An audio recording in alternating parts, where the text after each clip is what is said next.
India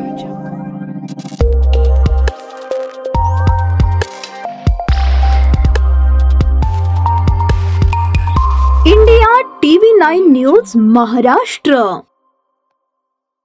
दक्षिण सोलापूर तालुक्यातील मोळेगाव तांडा येथे अक्कलकोटचे आमदार सचिन कल्याण शेट्टी यांच्या वाढदिवसानिमित्त आमदार चषक क्रिकेट स्पर्धेचे भव्य उद्घाटन मान्यवरांच्या उपस्थितीत करण्यात आले।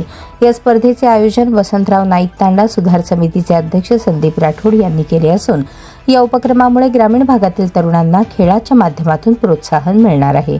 यावेळी बोलताना संदीप राठोड म्हणाले की आजच्या धकाधकीच्या आणि तणावग्रस्त जीवनशैलीत तरुण वर्ग व्यसनाधीनतेकडे वळत आहे। त्यांना योग्य दिशा देण्यासाठी आणि तांड्याच्या समाजाची सकारात्मक ओळख निर्माण करण्यासाठी या स्पर्धेचे आयोजन करण्यात आले आहे।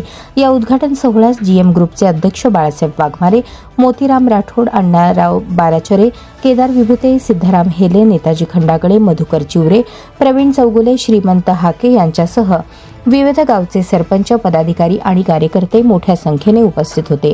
या आमदार चषक 2025 टेनिस बॉल क्रिकेट स्पर्धेसाठी आकर्षक बक्षीस योजना ठेवण्यात आली आहे। प्रथम बक्षीस 1,11,000 रुपये, द्वितीय बक्षीस 51,000 रुपये तर तृतीय बक्षीस 25,000 रुपये असेल।